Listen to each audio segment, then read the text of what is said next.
Today, I'm here with one of the most special Aston Martins in the world. If you know what this is, then you are a proper coach-built enthusiast. And the owner right here, do you want to introduce yourself? Hi, my name is Michael. I'm some dude named Michael from the internet. And can you tell people what this is? Yeah, so this is a 2019 Aston Martin Vanquish Zagato shooting brake, which is a mouthful of a name, but every single word's kind of important. So Aston Martin, obviously the original manufacturer was Aston Martin. Vanquish was the original model. And then Zagato, which is a coach builder in Milan, Italy, comes in and turns it into a shooting brake. So that's what this is. It's a collaboration between Aston Martin and the coach builder Zagato. You get this awesome car. Wow. The paint on this thing, like, it's crazy. What is this? Is this like diamonds or crystals? Or? So it's a bit of gold flake. So the whole theme of this car was black and gold, black and tan. So on the outside, it's black with a little bit of gold. And then if you look on the inside, which I'm assuming we'll do a little bit later, it's black and tan. We've nicknamed this car Blackbird because if you come back here, you get the taillights, which look like an SR-71 Blackbird. They look like jet engines. So between us, colloquially, it's Blackbird, and you can kind of see why. No, I love the back of this car. I mean, that's what makes this car so special. The whole design, but the back is the most impressive. So cool with the sloped roof all the way back. 4 different Zagatos, right? Yeah, so for this run, there were about 300 cars that Aston Martin sent to Zagato. You had the shooting brake, this one, I think the best one. You had a regular coupe, convertible, and then a speedster. They're all super rare, and they all come with the really special red Aston Martin badge, which you can only get if you get a Zagato, right? Because the other badges are green and black. Green is their standard, like Aston Martin, so your regular Vantage. A black would be something more special, sort of like a Valor or a Valkyrie, or a more high performance version. But the red, that's really hard to come by. That's Zagato only. Zagato only. And then this car they made in 99. The other coupe they made in 99. Convertible they made in 99. And then the Speedster they made 28 of. Yes. So, but this is still the coolest, I think, as well, because it's the most, like, you can't buy another shooting brake supercar right now that I know of in the world. No, not really. And especially the format of this one, there isn't anything like this. 2-door, 2-seater, 580 horsepower, 5.9 liter V12 up front, rear wheel drive only. It's perfect. It's fantastically perfect. It's like man spec. Because the other kind of, people compare it to like a Ferrari FF. Yeah. Or what was it, the GTC4 Lusso. And I understand where they do that because the design looks very similar, but outside of having the same relative shape, they're like nothing alike. Yeah. I think this one's so much better because one, it looks so much more striking, and way more carbon. There's carbon everywhere. Like, we'll do a whole look. All carbon. Not only is this all carbon, the whole car is carbon. So the trunk is carbon. Oh my gosh! And then you can see the paint line right there. Yeah. So they hand painted it, and you can see they just taped it off. That's cool. That's carbon. That's carbon. A little carbon fiber brace bar, and then the $19,000 option is where your hand is. Carbon. Oh my gosh! What is the point of this? Like, what is it for? To be awesome. To put stuff on it? Yeah. So it's the trunk deck, and that was an option. You could either have.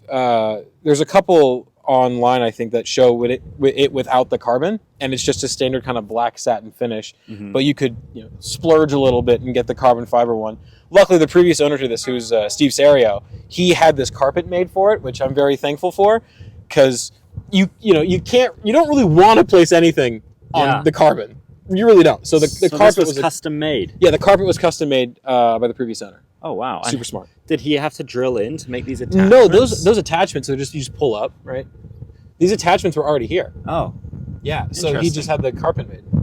Oh, interesting. And then you get an umbrella with the car? You get an umbrella for when it rains, like today. This thing is so gorgeous. In person, it looks way better than online, I think, too. Oh, 100%. There's things you can't see online that you can see in person. Like, the thing I love to show off the most is how much carbon there is.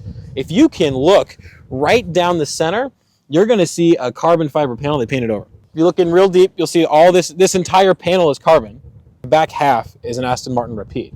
So to get the wheelbase to be a little bit longer and make it fit the whole shooting brake thing, they had to extend the car. So they use an Aston Martin repeat to do that. But everything else has been touched by Zagato's paintbrush. I mean, even here, right, you've got this carbon fiber strut. There's the tape line. It continues in carbon, but we don't get to see that because this was supposed to be nice and pretty.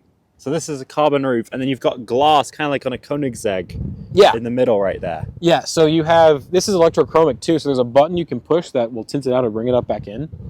And if you open the door, then you can see inside. So right now, it's like dark, right? Yeah. And then are you able to press the button to turn it on light? Yeah, Or you turn on the car, and then once the engine's running, it'll turn on, and then it'll be clear and you got all the stitching here for the Zagato. It's a bit loud. Yeah, it's cool. I like it personally.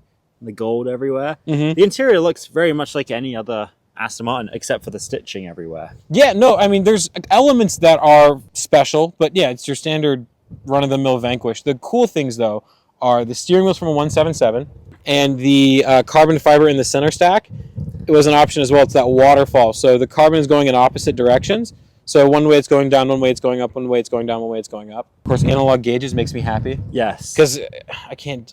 There's like very few screens, and obviously the infotainment one in the center. Yeah. I love it because... No one that pops up. You feel like an adult. And then, can you pop the hood so we can see the engine bay? 5.9 liter V12. I know it says 6. They lied. I don't know why, they just did. But because it's all carbon fiber and it's all cavernous inside, the noise you get from the exhaust sounds better with the windows up than the windows down. This car sounds, I think it's the best sounding V12 from a driver's perspective, because you get all the noise. Instead of it being behind you, it's in the car with you. And this car is immaculate. Like, how many miles are on this thing? Oh, 3,000, nothing. That's crazy, because like it looks like it's never been driven. No, very, very, very little driving, PPF'd everywhere, and extensive service records. I've got a booklet at home. It's probably about that thick. What year did this car come out? This car's title is a 2019. It was delivered in January of 2020. Have you added Phil Jeffries on Facebook? I probably should. The fog lights are one of my favorite parts of this car. I think or maybe they look DRLs. I don't know. So cool. When you're following or behind or in front, and you see this car behind you, like, you don't realize online how special this car actually looks in person. And then when you're on the road, you're like, that's a special Aston. That's not just an Aston Martin. There's a ton of attention to detail in this thing that is just... Nothing was overlooked. Not a single thing was overlooked on this car. Yeah. Well, do you mind if we go for a ride in it? Absolutely. Let's do it. All right.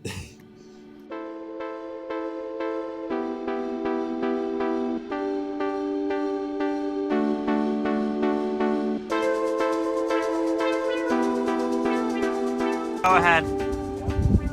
Yep. Oh my gosh. I didn't expect it to be that loud. It makes a good noise. That's factory? Yes. It's 100% stock. What? We are now inside of the Zagato. And what is it like to drive this thing? It's great. So 177 steering wheel is really nice to grab. It feels good, and everything's good. The steering is direct. The noise from the back is what's crazy. So again, because it's so cavernous and carbon fiber everywhere and the exhaust sounds so good, the noise is better with the windows up than the windows down, because it just reverberates throughout the entire car. There isn't a V12 that sounds like this, from a driver's perspective, really, anywhere. And you got great views. And at the end of the day, this is the base of it, or at least the lineage of it is an Aston Martin Vanquish, which is a really comfortable car to drive. Yeah. So everything's comfortable, everything's easy.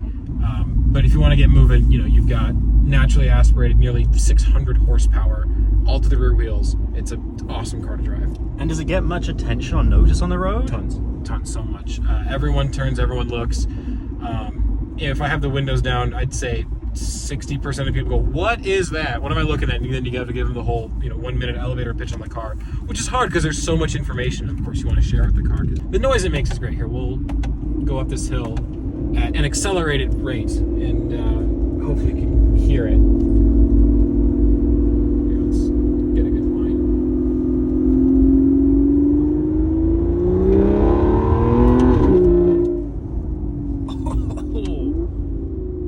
That was under 4,000 RPM.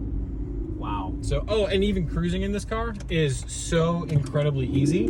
So do you have any plans for the vehicle in the future? Yeah, so this car is a private ownership group. So it's a company called Terrificase, which is we'll be launching in a couple of months, which will become public, so you can invest in cars and stuff like that. This car is going to be our case study. So January, it's going to Barrett-Jackson to get auctioned off. To go to someone who's going to love it even more than I do, which I think is a hard thing to say, but is probably, I hope happens, because these cars are awesome and deserve to be loved. But yeah, the car will be gone in January to its next owner, and we're going to use it as a case study to launch Terrificase. Which is basically like a public investment firm for cars, if I understand. Yeah, so you know, if you buy the right cars at the right time, you tend to make money. The problem is they're really expensive, and if you have X amount of money, and you put it on one car, that's just really risky, right? It's just putting all your eggs in one basket, which is never really a good idea when it comes to investing. So Trophy Case's goal is to allow people to come in and buy into a diverse portfolio of collector cars. And right now, collector cars are a huge asset in the alternative asset space. The big three right now are art, cars, rare and fine whiskeys and wines. So yeah, allowing people to make money off of investing in cars, I think, is a worthwhile thing. Oh, I wish you the best in that endeavor. Thank you. Dude, this is such a cool car to ride in. Never thought I would ever get to sit and ride in one of these. Thank you guys for watching this video. I hope you enjoyed. Never ever quit. See you in the next one.